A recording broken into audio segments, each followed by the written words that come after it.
Bom dia, queridos amigos, irmãos de nossa caminhada.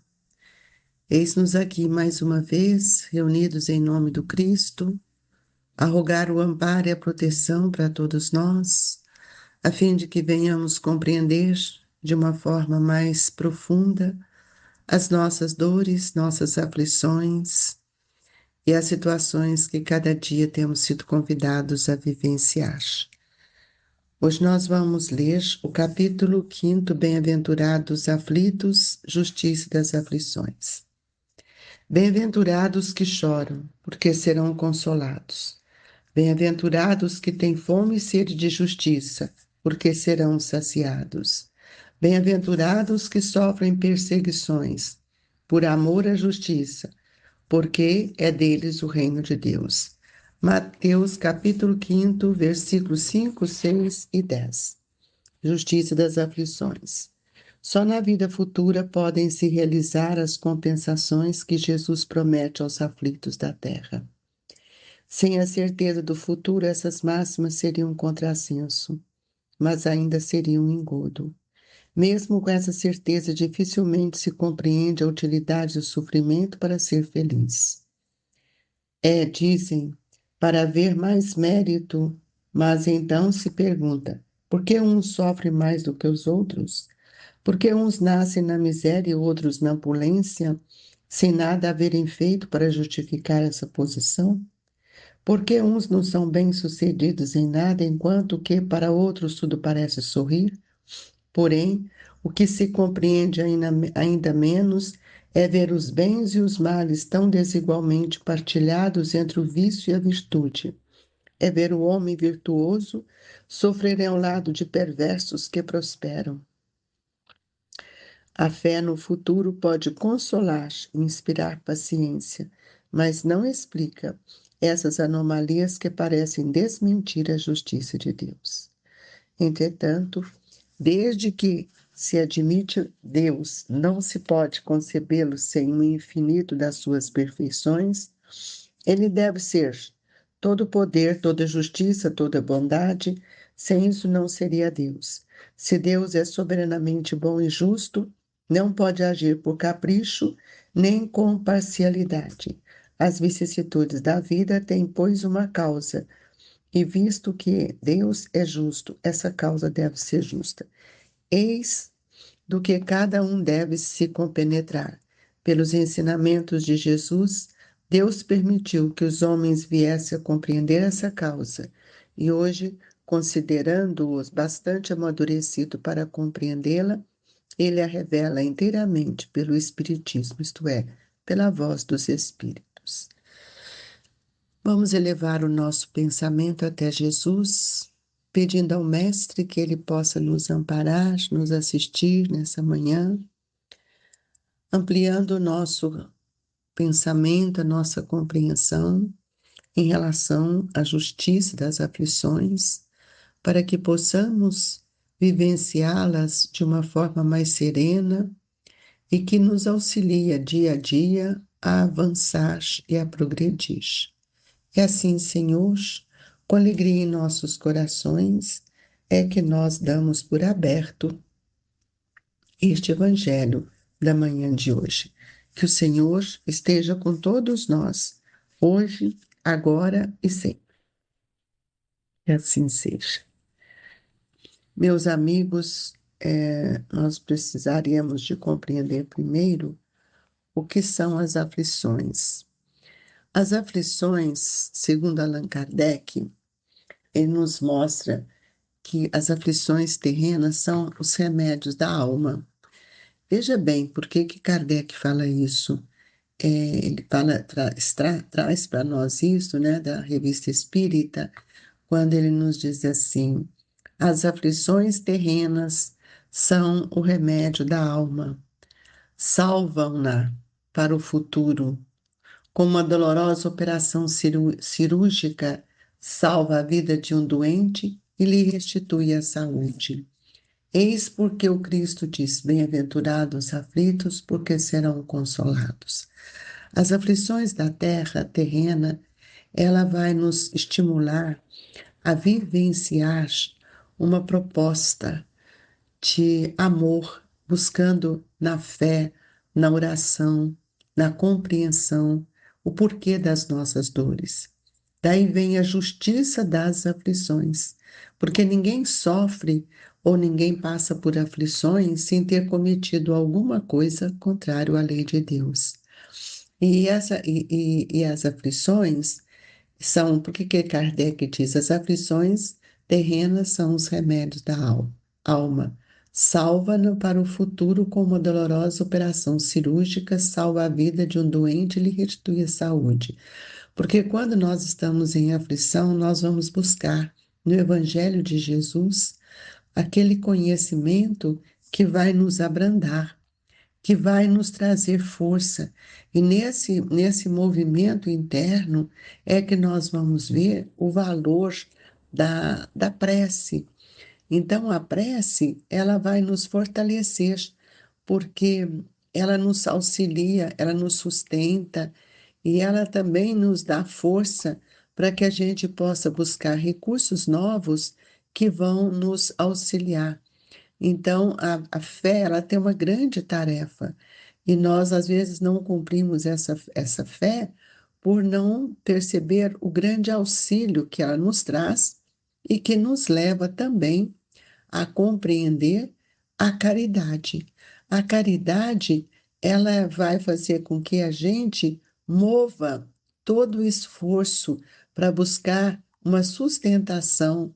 Ela ampara todos nós, aqueles que estão em situações de dificuldades, passando por suas aflições físicas e morais, é como se fossem chagas. Então, a caridade, ela nos auxilia a curar essas aflições, especialmente porque não só ela nos sustenta no campo material, mas ela também nos faz elevar o nosso pensamento a Deus, buscando nessa compreensão a estrutura que nós falamos da fé. E o Espiritismo, ele vai suavizar nosso amargor das aflições da vida e ele acalma os desesperos, essa agitação que muitos carregam. Ele dissipa as incertezas e amplia para nós os horizontes do futuro, quando nós entendemos que a justiça das aflições é justamente nos trazer a oportunidade de nos ajustarmos com a lei de Deus e compreender essa justiça. Aquilo que parece dor, que parece sofrimento, que torna para nós uma aflição, nada mais é do que um convite para todos nós buscarmos na fé, na caridade, na esperança, o recurso maior que vai nos trazer maiores compreensões.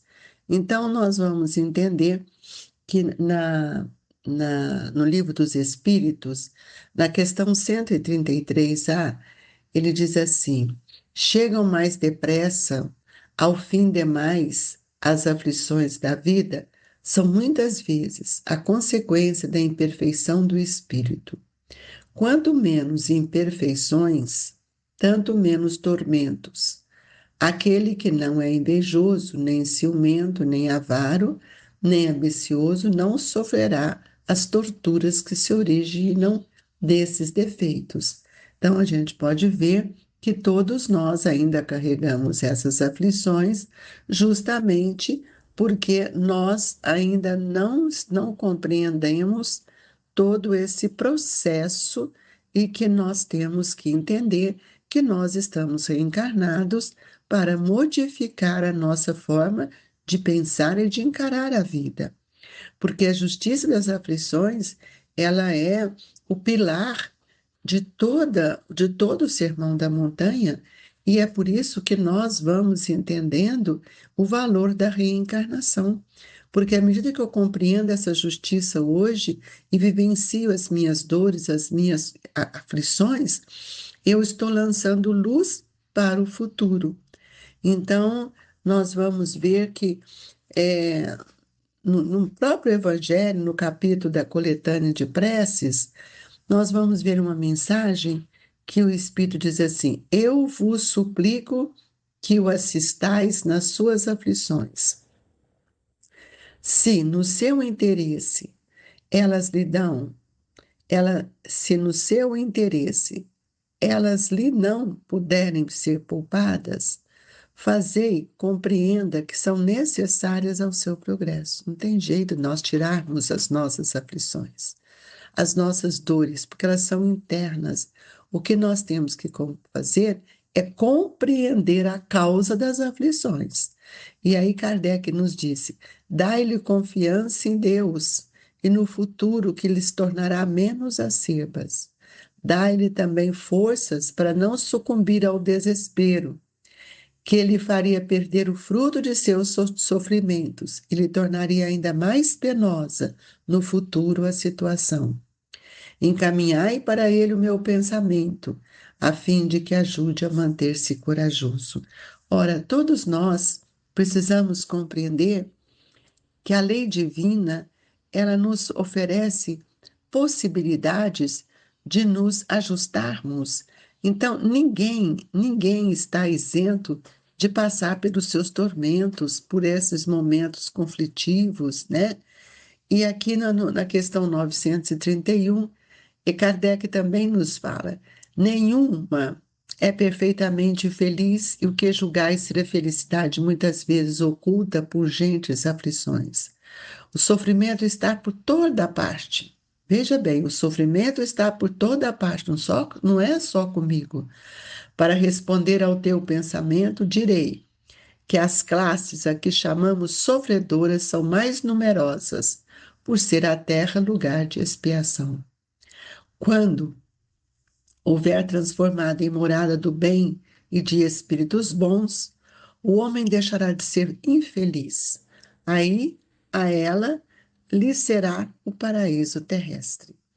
Nós entendemos com isso, desses momentos difíceis que a humanidade está passando, que nós vamos ver o quanto ainda nós estamos relacionando com espíritos altamente primitivos, imperfeitos, ainda saqueando, roubando. Nós estamos vendo isso no próprio Brasil, nas situações dos nossos irmãos do Sul. Quantas doações têm chegado? Isso é o valor da caridade, que levanta a esperança, mas no meio da dor, no meio do testemunho, das aflições, ainda encontramos aqueles espíritos que são os grandes aproveitadores, né? Então, no Evangelho nos diz assim: porque uns nascem na miséria e outros na opulência, sem nada haverem feito para justificar esta posição, nada fizeram nessa atual reencarnação. Por isso, amigos, Kardec coloca esse capítulo que nós estávamos estudando essa semana passada, até ontem, da justiça, da necessidade da reencarnação, há muitas moradas na casa do Pai, para que a gente possa entender a situação que estamos vivendo hoje. E o que nós temos que fazer? É que no meio de nós vamos ver que há muitos homens virtuosos e que estão vivendo ao lado de homens perversos.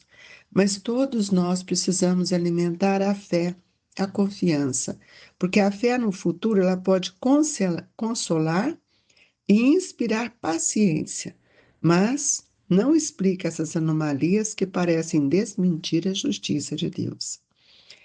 Então, nós vamos ver que Deus é soberano, Deus é Pai, e é pelos ensinamentos de Jesus que Deus permitiu que nós viéssemos compreender a causa de nossas aflições, as dores que encarregamos em nossa alma, e também procurar perceber, sentir, compreender que o Espiritismo é a doutrina dos espíritos que traz para nós todos os dias que nós vamos ler o Evangelho, nós vamos ver o quanto nós precisamos entender as diferenças evolutivas que se encontram no planeta. Então, nós temos que cada dia, né, ver que nós precisamos guardarmos dentro de nós uma certa serenidade que vai fazer com que a gente possa confiar melhor, ter mais certeza de que todos nós estamos sendo amparados. Nós temos visto que muitos sofrem por emoções descontroladas e nós precisamos, diante de tanto sofrimento ou tantas angústias, tantas dores, nós precisamos muitas vezes guardar o silêncio e quando nós formos falar qualquer coisa, que nós temos que pensar bastante, porque foi Jesus que nos trouxe a verdade e a verdade, ela vem para nos transformar. A verdade, ela é um, um código divino que nós vamos compreendendo que cada dia mais nós precisamos de ter compaixão desses irmãos que ainda não compreenderam o que nós já compreendemos.